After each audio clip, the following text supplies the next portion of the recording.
ನಮಸ್ಕಾರ ಎಲ್ಲರಿಗೂ ಮತ್ತೊಮ್ಮೆ ಪಯಣ ಚಾನಲ್ಗೆ ಸ್ವಾಗತ. ನೀವಿನ್ನೂ ಈ ಚಾನಲ್ನ ಸಬ್ಸ್ಕ್ರೈಬ್ ಮಾಡ್ಕೊಂಡಿಲ್ಲ ಅಂದರೆ ಖಂಡಿತ ಮಾಡ್ಕೊಳ್ಳಿ. ಯಾಕೆ ಈ ಮಾತು ಹೇಳ್ತಾ ಇದ್ದೀನಿ ಅಂದರೆ, ದಿನಕ್ಕೊಂದು ಅಥವಾ ವಾರಕ್ಕೆ 2 ವಿಡಿಯೋ ನೋಡಿದ್ರೂ ಕೂಡ ನಿಮಗೆ ಮ್ಯಾಥಮೆಟಿಕ್ಸ್ ಫುಲ್ ಸೊಲ್ಯೂಷನ್ಗಳು ಈಸಿಯಾಗಿ ಹೋಗುತ್ತೆ. ಸೊ ಅಟ್ಲೀಸ್ಟ್ ನಾನು ಹೇಳೋ ಒಂದಿಷ್ಟು ಲೆಕ್ಕಗಳು ನಿಮ್ಮ ತಲೆಯಲ್ಲಿ ಉಳ್ಕೊಂಡ್ರೆ ಆರಾಮಾಗಿ ಮ್ಯಾಥ್ಸ್ ಕಾಂಪಿಟೇಟಿವ್ ಎಕ್ಸಾಮ್ನಲ್ಲಿ ಮೆಂಟಲ್ ಎಬಿಲಿಟಿ ಆರಾಮಾಗಿ ಬಿಡಿಸ್ಬೋದು. ಅದೇ ರೀತಿ ರೀಸನಿಂಗ್. ಇವಾಗ ನಾವು ಇವತ್ತಿನ ದಿನ ನೋಡೋಣ ಪರ್ಸೆಂಟೇಜ್ದೊಂದು ಇದು ಪ್ರಶ್ನೆ ನೋಡೋಣ. ಎಕ್ಸಾಮ್ನಲ್ಲಿ ಹೀಗೆ ಕೇಳ್ತಾರೆ, 40% ಆಫ್ ಅಂದರೆ 40% ಆಫ್ 10% ಆಫ್ 800. ಇಲ್ಲೇನು ಕೇಳಿದಾರೆ ಅಂತಂದರೆ, ಇದು ಒಂದು ಅಂದರೆ 800ದ 10% ಎಷ್ಟು ಬರುತ್ತಲ್ಲ ಉತ್ತರ, ಅದಕ್ಕೆ ಮತ್ತೆ ಆ ಉತ್ತರದ 40%. ಇದು ಕ್ವಶನ್ ಆಗಿದೆ, ಆಯಿತಾ. ಸೊ ನಾವಿಲ್ಲಿ ನೋಡಬೇಕಾಗಿರೋದಿಷ್ಟೇ. ಇದನ್ನು ನೀವು ತುಂಬ ಸುಲಭವಾಗಿ ಮಾಡ್ಬೋದು. ಹೇಗೆ ಮಾಡೋದಂತ ಒಂದು ಉದಾಹರಣೆ ಕೊಡ್ತೀನಿ. ಮೊದಲು ಸಿಂಪಲ್ ತಗೊಳ್ಳೋಣ, ಆಯಿತಾ. 50% ಆಫ್ 50% ಆಫ್ 1000. ಇದು ಸಿಂಪಲ್ ಇದೆಯಾ ಅಂದರೆ, ಇವಾಗ ಈ ಪ್ರಶ್ನೆ ಆಲ್ಮೋಸ್ಟ್ ಸೇಮ್ ಇದೆ. ಆಲ್ಮೋಸ್ಟ್ ಅಲ್ಲ, ಸೇಮೇ ಇದೆ. ನಾವೇನು ಮಾಡೋಣ, 50% ಆಫ್ 1000 ಎಷ್ಟು ಬರುತ್ತೆ ಉತ್ತರ? 500 ಬಂತ.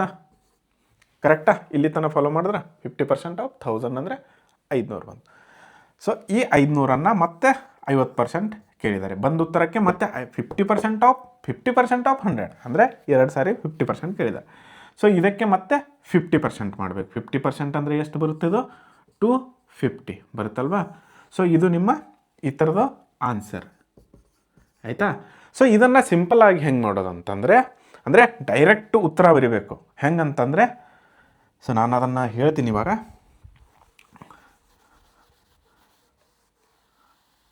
ಡೈರೆಕ್ಟ್ ಉತ್ತರ ಹೆಂಗೆ ಇಡಬೇಕಪ್ಪ ಅಂತಂದರೆ, ಪರ್ಸೆಂಟೇಜ್ ಅಂದರೆ ಡಿವೈಡೆಡ್ ಬೈ 100, ಇದೆಲ್ಲರಿಗೂ ಗೊತ್ತಿದೆ. ಸೊ ನಾವು ಇಲ್ಲೇನು ಮಾಡೋಣ, ಡೈರೆಕ್ಟಾಗಿ 1 0 ಹೋಯಿತು, 1 0 ಹೋಯಿತು.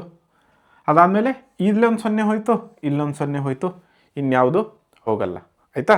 0 ಅಷ್ಟೇ ತೆಗಿಬೇಕು, ಯಾಕೆಂದರೆ ಡಿವೈಡೆಡ್ ಬೈ 100 ಇರುತ್ತೆ. ಇನ್ನು ಈ ಸಂಖ್ಯೆ, ಈ ಸಂಖ್ಯೆ, ಈ ಸಂಖ್ಯೆ 3 ಸಂಖ್ಯೆ ಉಳಿತಾ. 5 ಗುಣಿಲೆ 5 ಗುಣಿಲೆ 10 ಎಷ್ಟಾಗುತ್ತೆ? 250. 5 5 25, 25 10 250. ಸೊ ಆನ್ಸರ್ ನಾನು ಮೊದಲು ಅದು ಪರ್ಸೆಂಟೇಜ್ ವೈಸ್ ಮಾಡಿದಾಗ ಬಂದಿತ್ತಲ್ಲ. ಸೊ ಇದು ಈಸಿ ಇತ್ತು, ನೀವು 2 ಏನಲ್ಲಿ ಮಾಡಿದ್ರಿ, ಸರಿಯಾಗಿದೆ. ಆದರೆ ಎಕ್ಸಾಮ್ನಲ್ಲಿ ಏನು ಕೇಳ್ತಾರೆ, ಇಂಥದ್ದು ಕೇಳ್ತಾರೆ, 40% ಆಫ್ 10% ಆಫ್ 800. ಸಪೋಸ್ ಇಲ್ಲಿ 700 ಕೊಟ್ಟರು ಕೂಡ ಪ್ರಾಬ್ಲಮ್ ಆಗುತ್ತೆ. ಸೊ ಅದಕ್ಕೋಸ್ಕರ ನಾವು ಯಾವ ರೀತಿಯಲ್ಲಿ ಬಿಡಿಸೋಣ ಅಂತಂದರೆ, ನಾವು ಇನ್ನೊಂದು ವಿಧದಲ್ಲಿ ಬಿಡಿಸೋಣ. ಯಾವ ವಿಧ ಅಂತಂದರೆ, ಈ ಥರ ಸೊಲ್ಯೂಷನ್ ಹೇಳ್ತೀನಿ ಇವಾಗ ನೋಡಿ. ಇಲ್ಲಿ ಅದೇ ಸೇಮ್ ಅದೇ ಥರ ಮಾಡಬೇಕು. ಎಕ್ಸಾಮ್ನಲ್ಲಿ ಟೈಮ್ ಇರಲ್ಲ. 1 0 ಹೋಯಿತು, ಈ ಕಡೆದು ಮೊದಲು 1 0 ಹೋಯಿತು, ಇದರ 0 ಹೋಯಿತು, ಇದರ 0 ಹೋಯಿತು. ಉಳಿತು ಎಷ್ಟು ನಂಬರ್? ಇವಾಗ 4 1 ಉಳಿತು, ಇಲ್ಲೊಂದು 1 ಉಳಿತು, 8 ಉಳಿತು. 1 ಬರೆದ್ರೂ ನಡೆಯುತ್ತೆ, ಬರೆದಿದ್ದರೂ ನಡೆಯುತ್ತೆ. 4 × 1 × 8, 4 8 32. ನೀವು ಬೇಕಾದರೆ ಕ್ಯಾಲ್ಕುಲೇಟರ್ನಲ್ಲಿ ಮಾಡಿ ನೋಡಿ, ಇದೇ ಆನ್ಸರ್ ಬರುತ್ತೆ ಪಕ್ಕ. ಅದಕ್ಕೋಸ್ಕರ ಇನ್ನೊಂದು ಎಕ್ಸಾಂಪಲ್ ತೊಗೊಳ್ಳೋಣ. ಇವಾಗ 30% ಆಫ್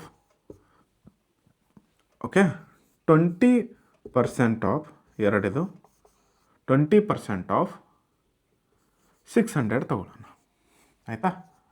600. ಇಲ್ಲಿ ನೋಡಿ, 1 0 ಹೋಯಿತು, 1 0 ಹೋಯಿತು, 1 0 ಹೋಯಿತು, 1 0 ಹೋಯಿತು, ಕರೆಕ್ಟಾ. ಅದಾದಮೇಲೆ 3 2 6 ಉಳಿತು. ಇಲ್ಲಿ 3 ಉಳಿತು, 2 ಉಳಿತು, 6 ಉಳಿತು, ಆಯಿತಾ. ಸೊ ಅದನ್ನು ಮಲ್ಟಿಪ್ಲಿಕೇಶನ್ ಮಾಡಿಬಿಡಿ. 3 ಗುಣಿಲೆ 2 ಗುಣಿಲೆ 6 ಎಷ್ಟಾಯಿತು? 3 2 6, 6 6 36. ಸೊ ಇದು ನಮ್ಮ ಉತ್ತರ ಈ ಲೆಕ್ಕಕ್ಕೆ, ಆಯಿತಾ. ಇದು ಮೊದಲನೇ ಲೆಕ್ಕ, ಇದು ಎರಡನೇ ಲೆಕ್ಕ. ಸೊ ಇಂಥದ್ದೇ ಸೊಲ್ಯೂಷನ್ಗಳನ್ನು ಮತ್ತಷ್ಟು ನಾನು ಬಿಡಿಸ್ತೀನಿ ಮುಂದೆ, variety types of mathematics. So ಅದಕ್ಕೋಸ್ಕರ ನೀವೇನು ಮಾಡಿ, ಈ ಚಾನಲ್ನ ಸಬ್ಸ್ಕ್ರೈಬ್ ಮಾಡ್ಕೊಳ್ಳಿ ತಪ್ಪದೆ, ಆಯಿತು. ಇಷ್ಟೇ ಇವತ್ತಿನ ದಿನ, ಇಷ್ಟು ಸಾಕು.